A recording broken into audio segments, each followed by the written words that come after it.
સહજાનંદગુરું ભજે સદા. બોલો સ્વામિનારાયણ ભગવાનની, શ્રી હરિકૃષ્ણ મહારાજની જય.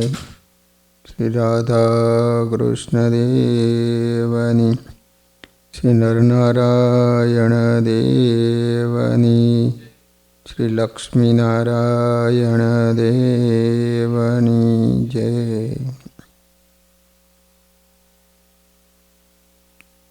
બધા જ હરિભક્તોને ઘણા ભાવથી જય સ્વામિનારાયણ. વાલા ભક્તજનો, આપણે સંતનો મહિમા સમજી રહ્યા છીએ.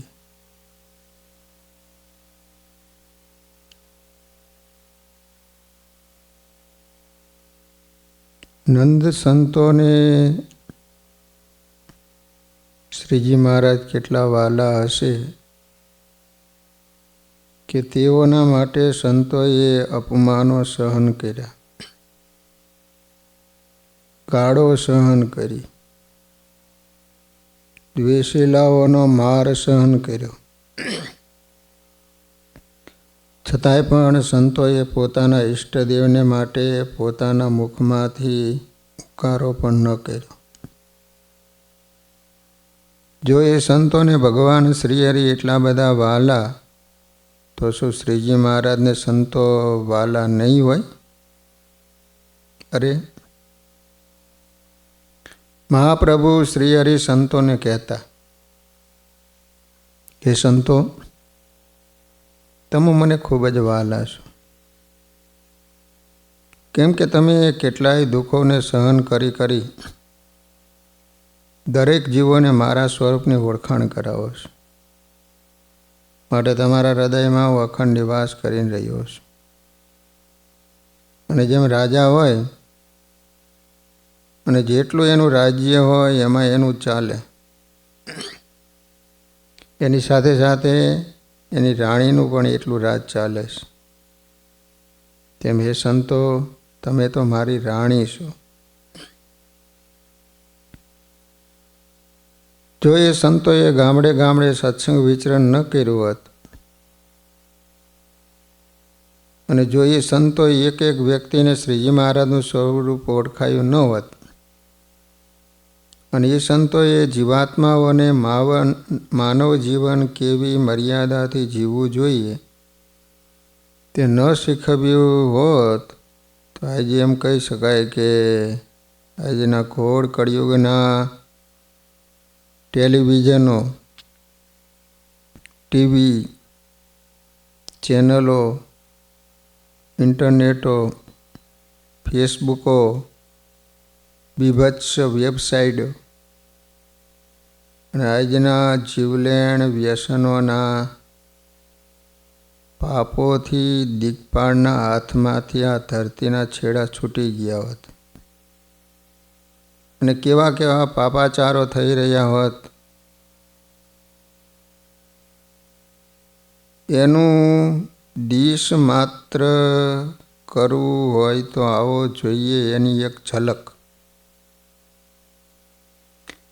મા દીકરો, બાપ દીકરી, ભાઈ બહેન, સસરા બહુ, દેરાણી જેઠ, ભોજાઈ, દિયર, કાકો, ભત્રીજી, મામો ભાણી વગેરે જે જે સંબંધોની જે મર્યાદા છે તે આજે ઘરના ક્યાંય કચરા પેટીના ડબ્બામાં પડી વાત. માટે ધન્યવાદ છે એ નંદ સંતોને કે જેમણે આ સંપ્રદાય રૂપી ઇમારતના પાયા મજબૂત કરવા માટે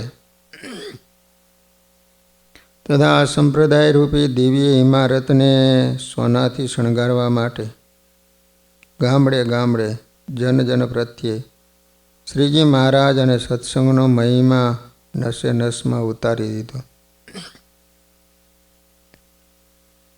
એક માનવ તરીકેનું જીવન જીવતા શીખવતા ગયા. શ્રીજી મહારાજના આ ઉપદેશને ભરેલા સંતોએ કેવળ પોતાના ઈષ્ટદેવના એ વચનને ખાતર કેટલું સહન કર્યું. તેવા પ્રસંગોને ચાલો આપણે માણીએ. ફડાક ફડાક સંતોના વાસામાં ચામડાનો મીઠું પાયેલો કોરડો ઝીકાઈ રહ્યો છે. સંતો તો સ્વામિનારાયણ સ્વામિનારાયણ ભજન કરે છે. ભગવાન શ્રી હરિની આજ્ઞા છે કે જે કાંઈ અપમાન થાય કે માર પડે એ સહન કરવું અને મારનારનું હિત થાય ને એમ ચિંતન કરવું. સંતોના મનમાં શ્રીજી મહારાજની આજ્ઞા હતી. મુખમાં મહારાજનું નામ, આખરે મારનાર થાક્યો. સીતમને હદ હોય છે પણ સબ્રને હદ નથી હોતી. આ સંતોની ધીરજ પણ બેહદ હતી. મારનાર દરબાર થાક્યો એટલે સંતો ટાઢા એ બોલ્યા, બાપુ તમારું કામ પૂરું થયું હોય તો આપને બે હિતની વાત કહેવીશ. હે, મારા હિતની વાત કરવી છે તમારે? હા બાપુ, તમારા જ હિતની. કોટિયાના જસા કામળિયા શિકારે ચડ્યા છે. હરણને આંબવાની તૈયારી છે. ત્યાં સાંકડા રસ્તે સંતો હામા મળ્યા. ઘોડી ભડકી, હરણ છટકી ગયું. બાપુનો પિત્તો પણ છટક્યો. સંતોને ઢોર માર માર્યો, પરંતુ લોહી નીકળતા વાંસા સાથે સંતોએ બાપુને વાત માંડી. બાપુ, પાપ કરે જીવને પીડે તો પ્રભુ ક્ષમા ન કરે. કરેલા કર્મ ભોગવવા જ પડે છે. પછી તો સંતોએ જમપુરીનું તાદૃશ્ય વર્ણન પણ કર્યું. સંતોના આવા નિસ્વાર્થ ઉપદેશથી બાપુના હૃદયમાં પશ્ચાતાપની ગંગા વહી આંખેથી શ્રાવણ ભાદરવો વહ્યો. અરે, મેં પાપીએ આ સંતોને કેટલા માર્યા, છતાં આ મહાપુરુષોએ મારા પ્રત્યે તિરસ્કાર તો આવ્યો નહીં, ઉલટાની મારા હિતની કેવી મધુરી વાતો કરી. ક્યાં આ હિમાલય જેવા મહાપુરુષો ને ક્યાં પાપી પેટ ખાતર જીવ હિંસા કરતો હું કાળ મીંઢ. બાપુને પોતાની જાત પ્રત્યે ધિકાર વસૂટ્યો. બે હાથથી સંતોના પગ પકડ્યા ને એ હાથોને સંતોએ શ્રીજી મહારાજના ચરણ સુધી પહોંચાડી દીધા. દરબાર કુટુંબ સહિત બહુ જ સારા એકાંતિક ભગત બન્યા. સ્વામિનારાયણ ભગવાનની આજ્ઞારૂપી આકરી ભઠ્ઠીમાં શુદ્ધ કાંચન સંક્રાંતિવાળા શ્રેષ્ઠ સંતો થઈ ગયા. અગરબત્તી બળીને અન્યને સુવાસ આપી જાય છે. દીપ પોતે બળીને જગતમાં પ્રકાશ પાથરે છે. ચંદન જાતને ઘસીને સૌને સુગંધ આપે છે. વૃક્ષો ટાઢ તડકો વરસાદ સહીને અન્યને શીતળ છાયા અને મીઠા ફળ આપે છે. શેરડી શરીર નીચોવીને અન્યને મીઠાશ આપે. તેમ સંતોનું જીવન પણ પરોપકારને માટે હોય છે. 500 ઉપરાંત પરમહંસોનું વૃંદ સંસાર ત્યાગી સત્સંગ પ્રચાર કરવા અને જીવોને ઈષ્ટદેવની ઓળખાણ કરાવવા અનેકનું આત્યંતિક કલ્યાણ કરવા માટે રહેલું હતું. આકરા નિયમધારી તપ ત્યાગ પરાયણ ભક્તિમય જીવન જીવતા માન અપમાનથી પર થયેલા સ્વાર્થ છોડી પરમાર્થે વિચરતા સંતો પ્રત્યે ભાવિક દેવી મુમુક્ષુ જીવો આકર્ષાય સ્વાભાવિક છે, પરંતુ આસુરી જીવો સંતોની આ સિદ્ધિને કેમ સહન કરી શકે? એને તો શીલમાં, વૈરાગ્યમાં, ત્યાગમાં ઉચ્ચ સ્થિતિવાળા કલ્યાણકારી સંતો આંખના કણાની જેમ ખૂંચવા લાગ્યા હતા. તેથી તેઓ દ્વેષ ભાવે હેરાન પરેશાન કરવા લાગ્યા. પરંતુ ભગવાન શ્રીહરિએ સંતોને કહ્યું હતું કે સંતો, તમને લોકો મારે, તિરસ્કાર કરે તો પણ સહન કરજો, ધર્મ નિયમની વાતો પણ કરજો. ગુજરાતના વિદ્વાન સાહિત્યકાર કનૈયાલાલ મુનશીએ શ્રીજી મહારાજની સાધુતાની ચમક પ્રસરાવતી આ ઉપદેશ વાણીને મોટામાં મોટી સિદ્ધિ ગણાવી હતી. એ સમયે સંતોને લોકો સ્વામિનારાયણના મુંડિયા કહેતા, ગુચ્છે ભરાતા, મારતા, કેટલાકને મારી પણ નાખતા. પરંતુ પરમહંસોએ કેવળ સહન જ કર્યું હતું. બિન સત્સંગીઓ રસોઈ આપે, એમાં ડુંગળી લસણ નાખી દે, વળી કૂતરું પણ ઊંઘે નહીં, કીડી પણ ચડે નહીં એવું ભોજન પાણીમાં ઝબકોડી ગોળા વાળીને જમવાનું, ઉપરાંત વિચરણ કરવાનું. દ્વેષી વૈરાગીઓ સંતોને ખૂબ મારીને આખા શરીર ડામ આપતા. કેટલાય સંતોને તો મોતને ઘાટ પણ ઉતારી દીધા હતા. વિચાર કરો, સત્સંગના ઇતિહાસમાં તથા જૂના સંતોની પરંપરામાં જાણવા મળે છે કે શ્રીજી મહારાજ પાસે 3,500 ઉપરાંત સંતો હતા. તેમ છતાં આજે આપણે નંદ સંતોની નામાવલી જોઈએ ને તો 800 જેટલા સંતોના નામની યાદી જાણવા મળે છે. તો બાકીના સંતોનું શું થયું હશે? બસ શ્રીજી મહારાજની આજ્ઞાથી એ સહનશીલતાની મૂર્તિ સમા સંતો ગામડા ફરવા ગયા હશે અને નરાધમ કાળના દૂત સમા વૈરાગીઓએ ગભરૂડી ગાય જેવા સંતોને જીવતા રહેસી નાખ્યા હશે. કેટલાક એવા પણ પ્રસંગો જાણવા મળે છે કે સંતો ગામડે ફરતા હોય અને રસ્તામાં વેરાન જગ્યા હોય ત્યાં સંતો ઉપર દ્વેષીઓ ત્રાટકતા. જેટલા હાથમાં આવ્યા એટલા સંતોને સુકાયેલા બાવળની ઘાંચીમાં નાખી હાથ પગ બાંધી દઈ, દીવાસળી ચાંપી દઈ જીવતા જ હળગાવી દીધા. કેટલું સહન કર્યું છે એ પરમહંસોએ. ભારતના સ્વાતંત્ર્ય જંગમાં દેશની સ્વતંત્રતા માટે અનેક દુઃખ સહન કરી ઝઝુમનાર શહીદો ઇતિહાસમાં અમર થઈ ગયા.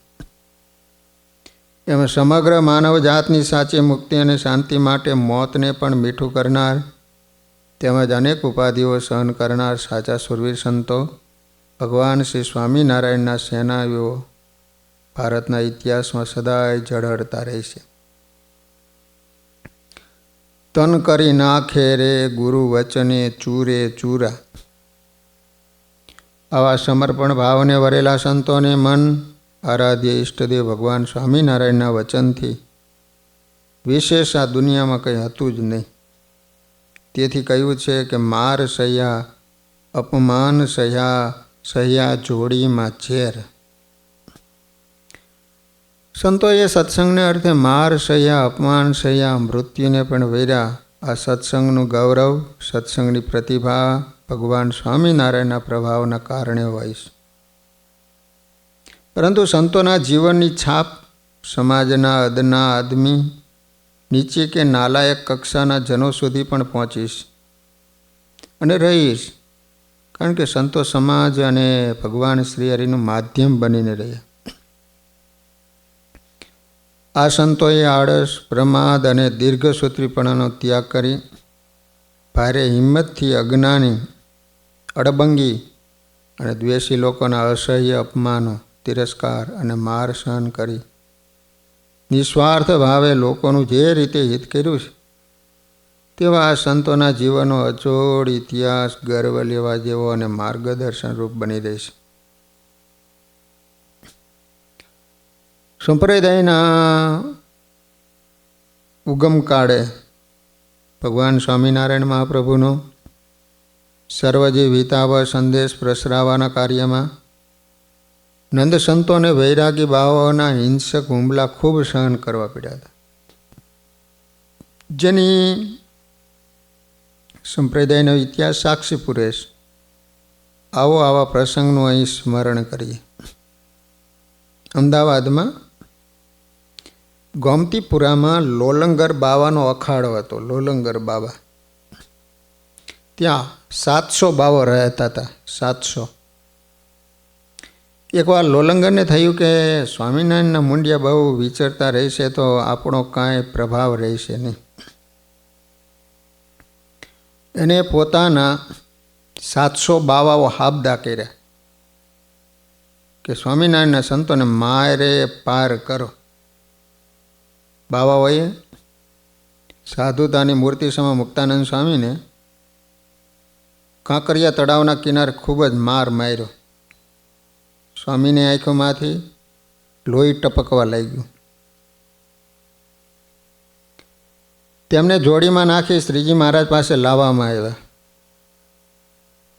એવા સમયે પણ મુક્તાનંદ સ્વામી અને સંતો કહેતા કે ભૂંડા ભૂંડાઈ ન તજે તો ભલા ભલાઈ કેમ તજે.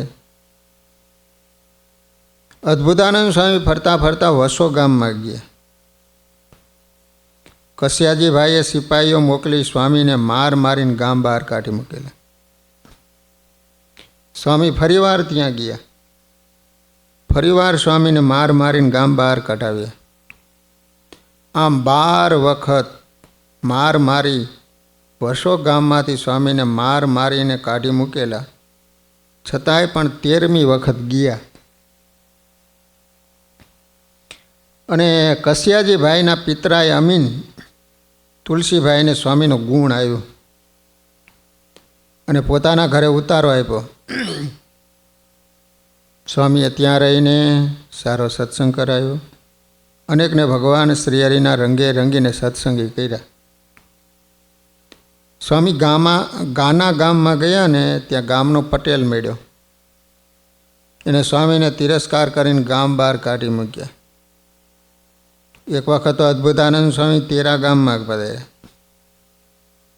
સાંજે તળાવવા નાવા ગયા ને ત્યારે ગામના દ્વેષીઓએ સ્વામીના ભગવા કપડાં આંચકી લઈ ફાડી નાખ્યા અને સ્વામીને માર પણ માર્યો. છતાં સ્વામીએ સર્વે મૂંગે મોઢે સહન કર્યું.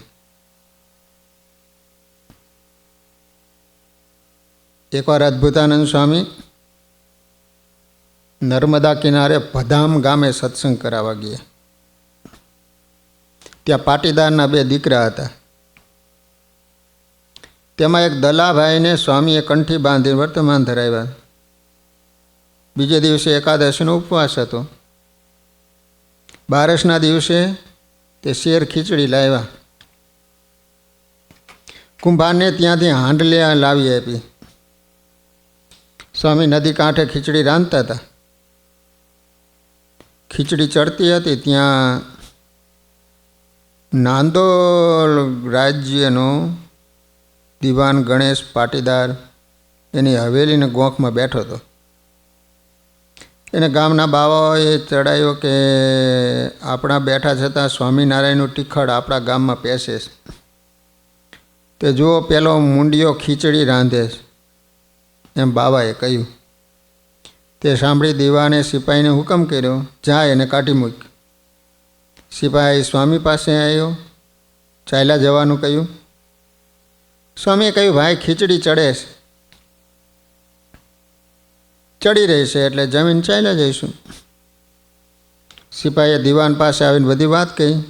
એટલે દીવાન ક્રોધાયમાન થયો અને કહે, અત્યારે એને અત્યારે કાઢી મૂક, નહીં તો તને નોકરીમાંથી કાઢી મેલીશ. એટલે સિપાહી તો સ્વામી પાસે ગયો, બધી વાત કરી. સ્વામી કહે, ભાઈ તારી નોકરી જતી હોય તો એવું અમારે કરવું નથી, અમે ચાલ્યા જઈએ છીએ. ખીચડી ચડે એટલે તું તારે ઘરે લઈ જજે, એમ કહી સ્વામી ત્યાંથી ભૂખ્યા ને ભૂખ્યા ચાલી નીકળ્યા. એક ગામમાં અદ્ભુતાનંદ સ્વામી ભિક્ષા માગવા ગયા. જોડીમાં દ્વેષીએ ઝેર નાખ્યું. સ્વામી તો ઘોડાવાળી શ્રીજી મહારાજના સ્મરણ સાથે જમી ગયા. શ્રીજી મહારાજે રક્ષા કરી, પણ વૃદ્ધ અવસ્થામાં ઝેરની અસરને લીધે સ્વામીને કળતર બહુ થતી અને દુઃખ સહન કરવું પડતું હતું.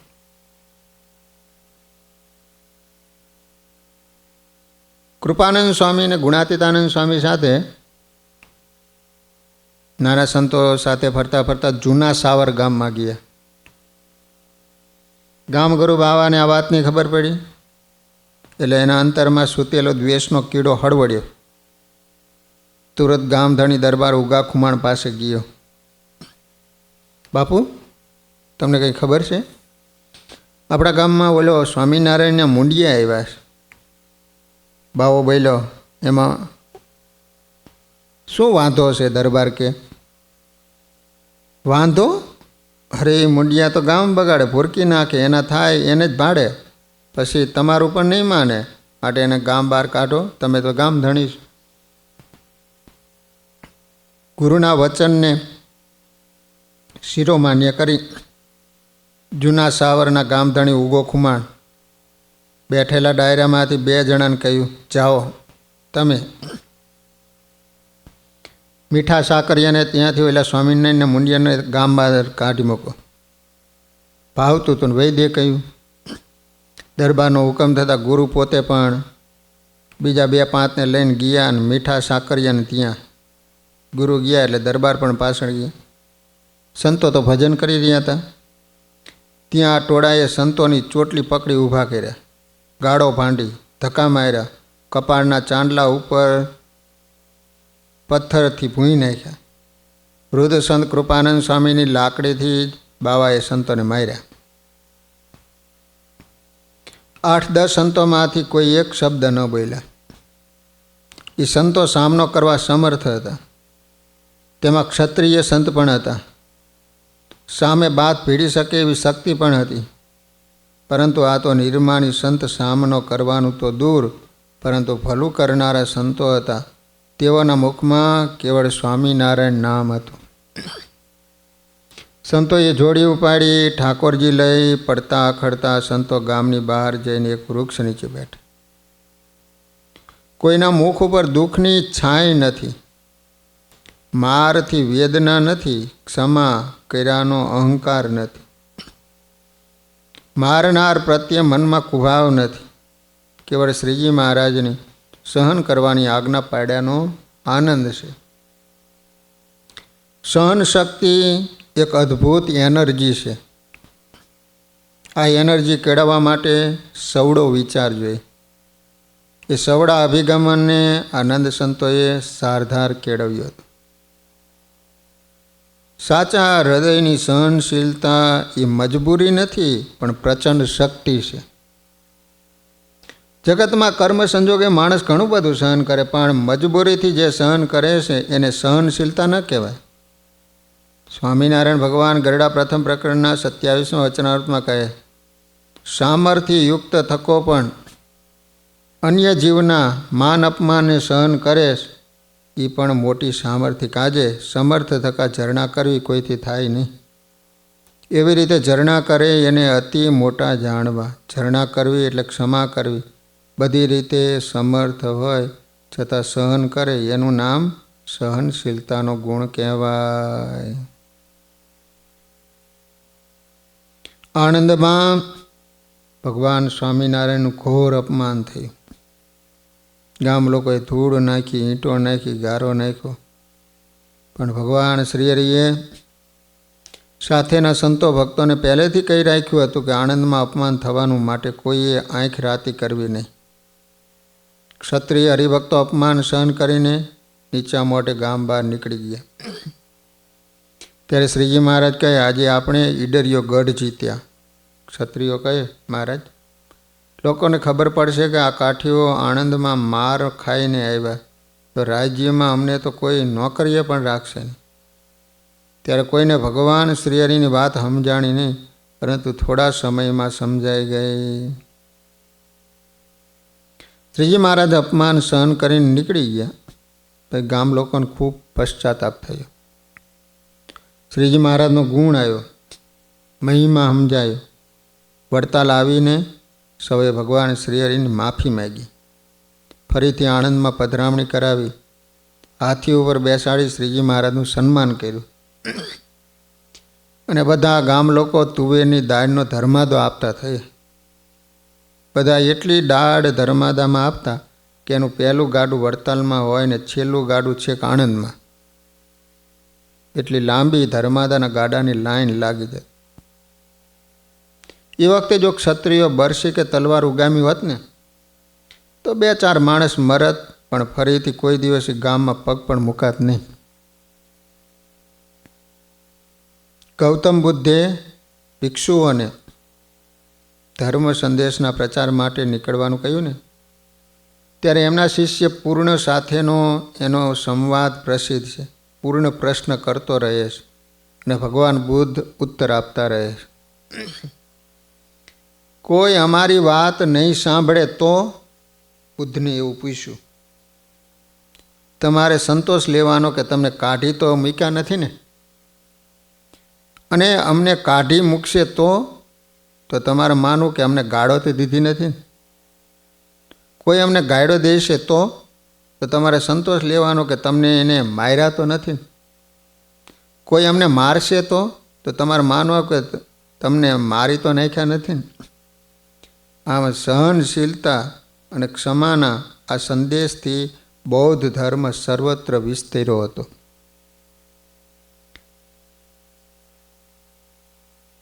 આ રીતે સ્વામિનારાયણ ભગવાને તેમજ સ્વામિનારાયણ ભગવાનના સંતોએ આટલા સમર્થ હોવા છતાં પામર જીવોના દુઃખોને સહન કર્યા છે. કેટલી સહન શક્તિ! પરમ શક્તિમાન અનંતકોટી બ્રહ્માંડના અધિપતિ હોવા છતાં જેમની આજ્ઞામાં કાળકર્મ માયા અહોનિશ રહે છે. સૂર્યચંદ્ર જેમની આજ્ઞામાં ટોપી શકતા નથી. બ્રહ્મા જેમની આજ્ઞાથી સૃષ્ટિનું સર્જન કરે, વિષ્ણુ પાલન કરે, મહેશ સંહાર કરે, અનંત ઈશ્વરો અને દેવો જેમની આજ્ઞામાં વર્તે, આવા સમર્થ હોવા છતાં એક સામાન્ય સુબાએ કરેલું અપમાન સહન કરે, એ જ સહનશીલતાની ચરમ સીમા છે. આપણા દેશની સંસ્કૃતિનો આ મહાન ગુણ છે. દ્રૌપદીજી અને સીતાજી જેટલા દુઃખો કોણ સહન કરી શકે? એકવાર દ્રૌપદીએ ભગવાન શ્રી કૃષ્ણની પટરાણી સત્યભામાને કહ્યું હતું, દુઃખમાંથી સુખ પ્રાપ્ત થાય છે. મેં ઘણી જ મુશ્કેલી સહન કરી, જેને કારણે અત્યારે મારા મનમાં આનંદ વર્તે. સારમાં સાર એ છે કે સહન કરનારને લાંબે ગાળે ફાયદો થાય છે. આ સ્થિતિમાં આપણી સામે કેટલાક પ્રશ્ન ઉપસ્થિત થાય કે એ સંતોની મહેનત, જહેમત, કુરબાનીને પૂરો ન્યાય કેવી રીતે મળે? સ્ત્રીધનના સાચા ત્યાગી રહીને આ સત્સંગને એ સંતોએ જે ગૌરવ અપાયું, એ ગૌરવ ગાથાનો કીર્તિધ્વજ કઈ રીતે સદાય લહેરાતો રહે અને આપણને સૌને સદાય પ્રેરણા શી રીતે મળતી રહે? તો એ માટે આવો આપણે સૌ મળી સત્સંગને ખાતે, જેમણે જગતના હળહળતા અપમાનો, તિરસ્કાર અને માર સહન કરીને ભૂમંડળમાં ભગવાન સ્વામિનારાયણને ઓળખાવ્યા, એવા સંતોનું મહાત્મ્ય સમજી કંઈક અંશે એમના અગણિત ઉપકારોમાંથી મુક્ત થઈ ઋણ અદા કરીએ. સ્વામિનારાયણ સંપ્રદાયમાં સ્વામિનારાયણ ભગવાનની આજ્ઞારૂપી આકરી ભઠ્ઠીમાં શુદ્ધ કાંચન સમક્રાંતિવાળા શ્રેષ્ઠ સંતો થઈ ગયા. દ્વેષી વૈરાગીઓ સંતોને ખૂબ માર મારી આખા શરીરે ડામ આપતા. એટલું જ નહીં, પણ ક્યારેક તો આ સંતોએ પોતાના ઈષ્ટદેવને રાજી કરવા માટે પોતાના પ્રાણની પણ આહુતિ આપી દીધી છે, પરંતુ ઈષ્ટદેવની ઓળખાણ અને સત્સંગ કરાવવામાં પાછી પાની ભરી નથી. સમર્થ હોવા છતાં ધીરજ ધારવી એ અઘરું કામ છે. શ્રીજી મહારાજના 114 કઠણ વર્તમાન રૂપી કષ્ટણી હોય, સામાન્ય માનવથી સહન ન થઈ શકે એવી કપરી કસોટીઓમાં આ પરમહંસો કઈ રીતે ચિત્તમાં સ્થિરતા ધારી શકતા હશે?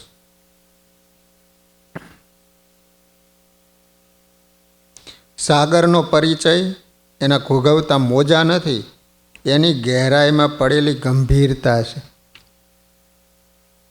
એમાં પરમહંસોનો પરિચય એવો સ્વામિનારાયણના સંત છે એવો નથી.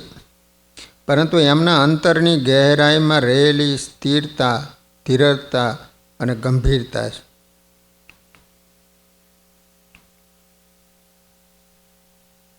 ભગવાન શ્રી હરિના વચન અનુસાર એ પરમહંસ નંદ સંતો આ તમામ કલ્યાણકારી 39 ગુણે યુક્ત હતા. ભગવાન જેવી સામર્થ્ય ધરાવનારા હતા. પોતાનો અપરાધ કરનારા અપરાધોને ખરેખર એ અપરાધ છે જ નહીં એમ માનીને હંમેશ માટે ભૂલી જવું એ ક્ષમાની એક વધુ ઉચ્ચતર કક્ષા છે.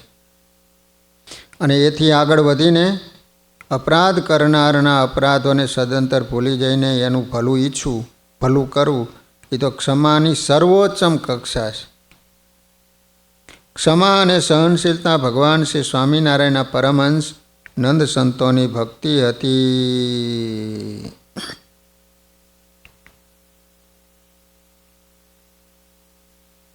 અમદાવાદમાં સંતો ભિક્ષા માગવા નીકળ્યા હતા. એ વખતે ખોખરામાં અમદાવાદના લોલંગર બાવાએ પોતાના બાવાઓને સ્વામિનારાયણના મુંડિયાને દેખો ત્યાં મારી પકડી મઠમાં કેદ કરવાનું ફરમાન કરેલું. બોલો.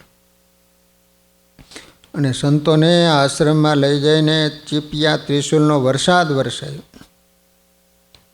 જોડીઓ જૂટવી લોહી લુવાણ બેભાન કરી નાખ્યા. મઠમાં ખેંચી જઈને થાંભલે બાંધી દીધા હતા. પછી તો લાલદાસ ગોરાએ જઈ અને સંતોને છોડાવ્યા હતા.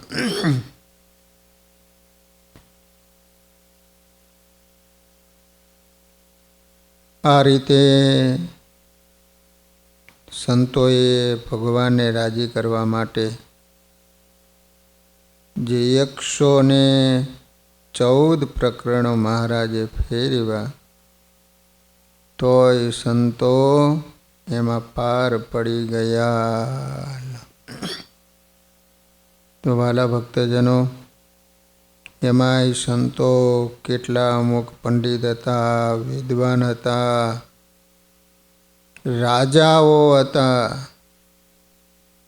આટલા સમર્થ હોવા છતાંય પણ મહારાજને પ્રસન્ન કરવા માટે બધું જ સહન કર્યું અને અનેક મુમુક્ષુને ભગવાનની ઓળખાણ કરાવીને જીવને ભગવાનમાં જોડ્યા. સ્વામિનારાયણ સંપ્રદાયના મૂળિયા પાતાળ સુધી પહોંચાડવા માટે અને એની શાખાઓ આસમાન સુધી અંબાડવા માટે જ્ઞાનગુરુ સંતોએ લોહીના પાણી સિંચી મળદાના ખાતર પૂરા પાડ્યા. સ્વામિનારાયણ સંપ્રદાયને આગળ ધપાવવામાં દીક્ષા ગુરુઓ પણ ઉણા ઉતરે એવા નહોતા. તેઓએ પણ લોહીને પાણી એક કર્યા. જ્ઞાનગુરુ સંતો અને દીક્ષા ગુરુ પરમ પૂજ્ય આચાર્ય મહારાજ શ્રી આ બંને વિભૂતિઓ સાથે મળી કળિયુગની ભયાનક હોનારતોમાં પણ સ્વામિનારાયણ સંપ્રદાયના વડલાને લીલો રાખ્યો છે અને એની ઊની આંચ પણ આવવા દીધી નથી. તો વાલા ભક્તજનો, આ રીતે સ્વામિનારાયણ સંપ્રદાય એના જે 6 અંગો છે તે આપણે સંતનો મહિમા સમજ્યા. બાકીની વાતો આપણે કાલે શ્રવણ કરીશું. સહજાન સ્વામી મહારાજની